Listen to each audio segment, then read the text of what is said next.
If you are just now tuning in, we have Pastor E in the building. We have student minister Damon Muhammad in the building. Of course, we have the king of controversy himself, Corey Dunn, in the building. You know, I see him over, can't even sit still. He's definitely trying to shake something up the way he's looking. You know, and I'm your host, your other host, B Dunn. We are talking about consciousness, as Pastor E and my man, student minister Damon Muhammad just spoke on. We're speaking of different levels of consciousness. Earlier, brother student minister Damon Muhammad said that he feels that we are a universal people.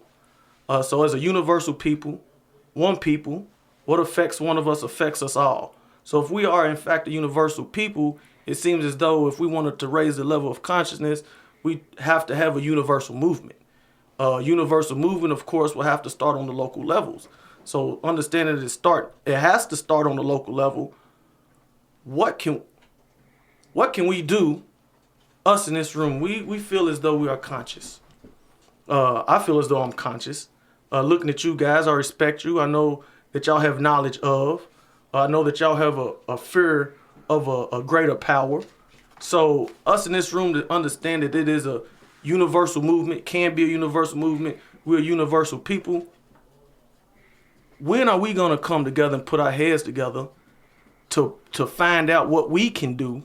And why haven't we put our heads together to find out what we can do to raise the levels of consciousness, understanding that there are different levels of consciousness, but also what's affecting us in the community is a universal issue. And it's affecting people in Lexington, it's affecting people in Louisville. So what can we do in this room? And would y'all be willing to work together and put y'all's heads together to see about raising the level of consciousness? Well, Damon and Muhammad and I have already worked together a number of times on different things in the community, so that's not an issue for us. You know, it's what I see, Brandon, is that you have a lot of issues that are going on in the community, and the issues haven't even really changed since the past. And what I look at is tapping into some of the things that we've done before. I'm not talking about us right in here in this room, but I'm talking about the people that have come before us. You know, the leaders that have come before us, understanding what they've dealt with, how they've had to deal with it, and learning the lessons from that and being able to go forward, you know, with the current scenarios that we deal with. I mentioned earlier Michelle Alexander's book, New Jim Crow. Well, New Jim Crow really ain't too much difference from the old Jim Crow, you know, but it's just a different way that they bring Jim Crow along. And so how do we deal with that new Jim Crow in a more modern, in a technology type of society? You know, well, I see one of the things I see going on right now, I liken the Black Lives Matter movement to the Panthers movement, because I see the Panthers at the time were very conscious young brothers and sisters that were doing a lot of community-focused programs and trying to change the community and do some things from a positive standpoint. You know, I think we need to learn from not only the Panthers, from Dr. King, from Malcolm, and from Du Bois, from everybody that's come before us, because there's some lessons that we need to learn. I think that's a major problem that we have, because we don't look back at our history. There's an Adinkra, which is a sign, a symbol from Ghana and the Akan tribe, and one of those Adinkras is called Sankofa, and Sankofa is this bird that is looking towards the back, but it has an egg in its mouth. And it's looking toward the back, and actually it has the head goes around 360 degrees all the way around, so it can see all that's going on. But it's taking this egg into the future, you know. So it's always looking at its past and taking this egg into the future, new birth. So I think that's what something we have to focus on. If I may just jump in for just a second, let's get naked. Both of you ministers, reverend or religious leaders, let's say that we're both religious leaders. And the religious approach in America for all of our movements has been peaceful, nonviolent resistance. No, we spoke about Dr. King. who was murdered. He was a peaceful man. He was killed to death. We can talk about Brother Malcolm. He also was killed and massacred, slaughtered, however you want to word it. If you look at all the people in the Christian Bible, everybody who was a follower of Jesus was executed with the exception of John. So if we're going to look at the movement, we mentioned the Black Panthers, and the Black Panthers leaders were murdered, with Fred Hampton and several others. So my question is, if we're looking back at the past, and every movement that we have as a people is all about being peaceful, being docile, turning the other cheek, not picking up weapons, not protecting ourselves, then what have we learned from the past? Because every movement that we've had in the past has been peaceful. However, all the leaders have been murdered violently. So is it a time that we say, maybe we try something different, and instead of taking that peaceful resistance approach, we say, hey, let's go get us some weapons and protect ourselves? Because as Minister Farrakhan will say, we are a nation within a nation. Now, I don't know of any single nation that does not have weaponry. I do not know of any single nation that does not have a military and force. So if the United States government, that is our opposition, or as Ephesians will say, we have a wrestling against the principalities. At what point do we quit turning the other cheek and say, you know what? Enough is enough. And the justice or else actually comes with true real life consequences. Let me jump in, and then if you can, I can jump in after that. But so one,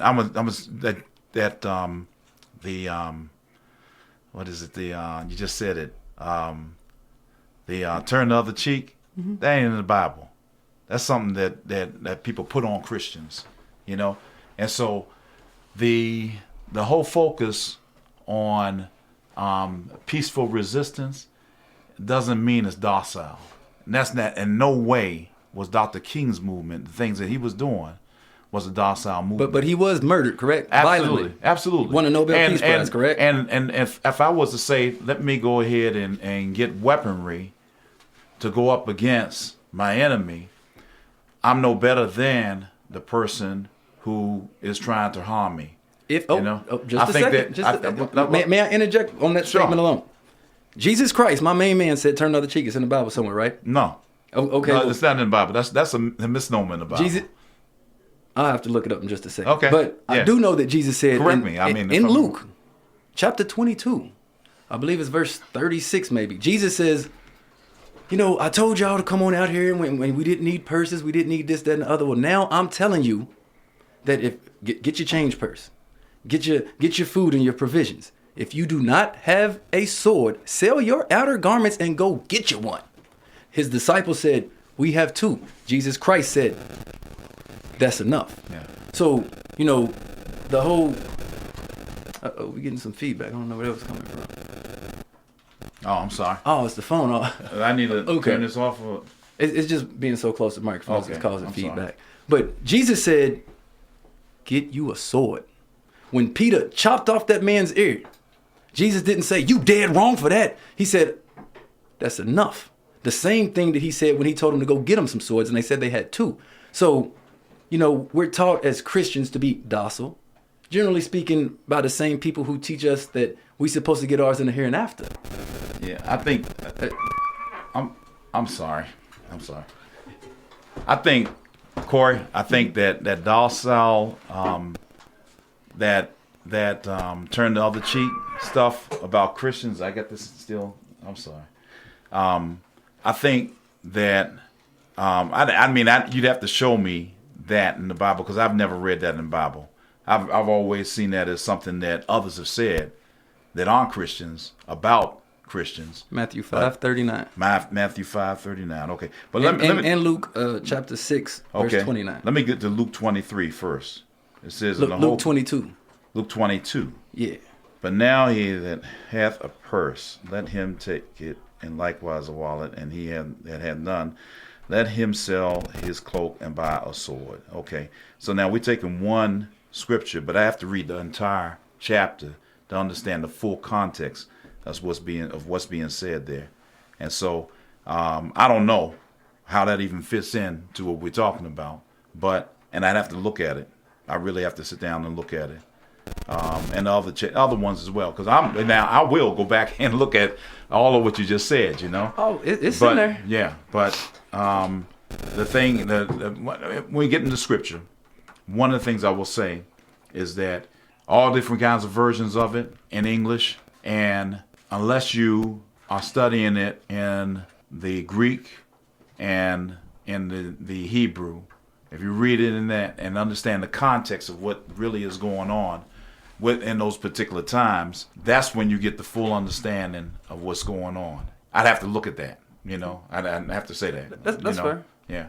But I would say that, I would definitely disagree. I think that Dr. King, for instance, has been portrayed as this docile leader that is just strictly peace. And I think that peace for Dr. King, I would say that it was a way of life, but I think as well, it was a strategy. And Dr. King saw the need to love my enemies regardless, and that instead of that, how do I say it, the harm that's going against you can be fought with love.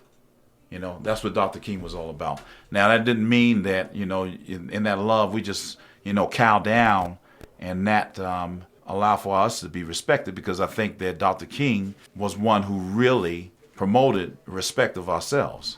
He talked about a somebodyness, recognizing who we are. He's one of the first leaders to talk about being the black power. It had a definition of what that was all about. I'm not here just to defend Dr. King or his movement, but I'm just saying that what I am saying here is that we need to go back and look at all of those folks. Right. And if there's something wrong, if in fact, like you said, Panthers got wiped out, Fred Hampton, boom. I mean, they laid him out, man. Blew him away. Dr. King, same way. Every man that was a man of peace died a violent death. But what I'm saying here is that we need to look at why, understand what is it that we need to do so we avoid that type of situation. I don't think that it's getting guns. I think that's a Trumpism. I think that's Donald Trump. I can't condone violence. I'm a pacifist myself, personally. Right. That's who I am. But I'm a second-degree black belt as well, and so then you're capable of protecting yourself. I am, but right. What I learned is that if I'm in a situation where someone is coming against me, I'm sorry, man, I'm taking up all my brother's time. No, you good. If I'm in a situation where someone is against me, then I'm going to try to walk away from that situation until I can deal with it better. If I can't walk away, then I got to run away. I'm saying if somebody's coming at me violently, if I can't run away from it, if I can't talk my way out of it, first thing, talk my way out. If I can't talk my way, walk away from it. If I can't walk away, run away from it. But if you back me up against the corner, I'm going to do whatever I have to do to survive. Now, that doesn't mean I'm going to try to kill somebody or take somebody's life, but I'm going to try to defend myself as a person. I think that's a personal thing that each of us has to look at, I haven't been in any fights since I was in tournaments back in the day. Right. And I don't plan to be in any fights like that, Now we have to take a quick break. When we come back, we're gonna see what student Damon Muhammad has to say about blacks in America. Have our backs been pushed up against the wall? We'll find out if Corey feels like he has, and be right back.